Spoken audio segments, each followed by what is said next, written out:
What's up, guys? Welcome to your 66th Android tutorial for the new boss, and again with me, Travis. And this is kind of going to be the end result. I was just testing this out because I wasn't sure if well, I'll get into it. I wasn't sure if it'd work out or not, but this is going to be the end result. We just put a new text in there with our custom font, so that's what we're going to do. So first thing that you guys want to do is download some kind of a text or a font, I'm sorry, from the internet. I downloaded one called G-Unit. The extension is TTF or OTF, I believe it is. So just make sure you download some kind of font you guys want to work with. You don't have to, but if you want like some font that you know, is customized, you're gonna want to download that font and then put it in your assets folder. I was trying to think of something that we could do with the assets folder, just simply within our drawable or within this graphics activity. So figured, you know, font's a good way to go. So download that, put it again in your assets folder, which is not in your resource folder, but there we go. Once you have that done, what we want to do is, that's basically going to be called something called a typeface. So we need to do a typeface variable, and we're going to call this variable font. And now we can set up, after we import our typeface, we can set up that reference to our assets folder within the constructor again.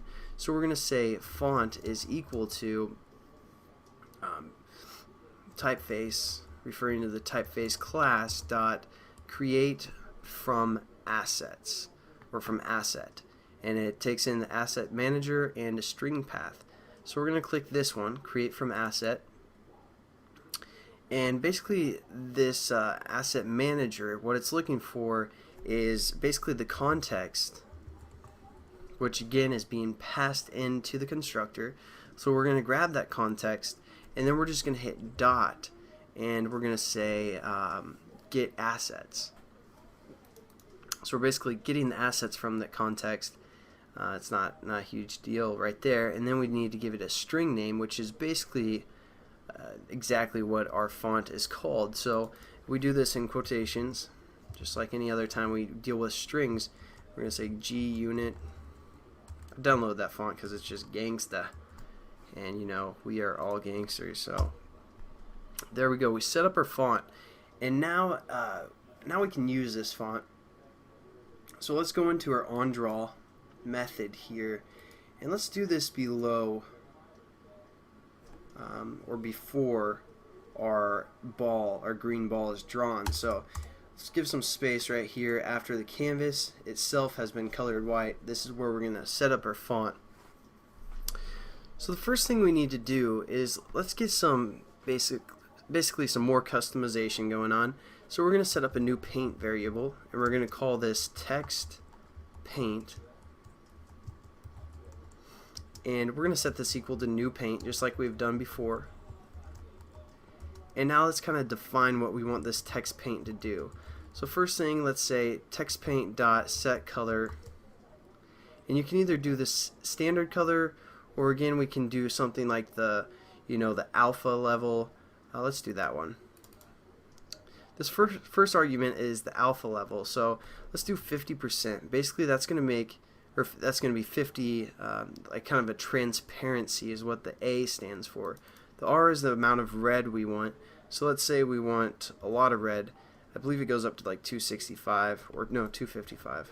I'm not quite sure. We're going to do 254 just to be safe.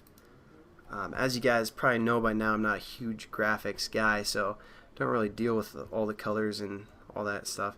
And then here's the green. So let's say you want a little bit of green in there, like 10 or something. It's probably going to be the worst color in the world. And 50 blue. I have no idea what color that is, but that's what we're setting this text paint to be. And let's make this text paint, what else can we do? Let's say set alignment. No, what am I thinking? Do set, what else we got? Text alignment, that's what it is. And then what we can do is we can refer to the alignment class and then hit dot center, so it's going to have center alignment. And then what else? We can set the text size. So we're going to say text paint dot text size or set text size to like 50. And one other thing we could do, well, no, that's good for now. I don't know how much time we have. Been kind of babbling, it seems. Now all we have to do is basically add this new font to our, our background or our canvas. So that's what we're going to do here. We're going to say just canvas dot draw text, and you want to take the one that's a string, 2 floats, and a paint variable. So for a string, this is what we actually want it to say. So we're going to say my bring back, something like that. For the X value, again, since it's center alignment, we just kind of want it in the center of our canvas. So we're going to say canvas dot get width divided by 2. So that's going to give us the center. For the Y, let's do something like 200. And for the paint, this is going to be what we just set up here, so text paint. And that'll give us all that other customization that we just added. So let's save that, and we're basically done with this tutorial. Hopefully it's not too difficult. I mean, just wanted to show you the asset folder, how you can kind of define the paint and then add it to the canvas, even though we kind of worked with that already with the paint variable or the paint class. Oh, it's a pink. Yeah, that's perfect. Pink and blue and green.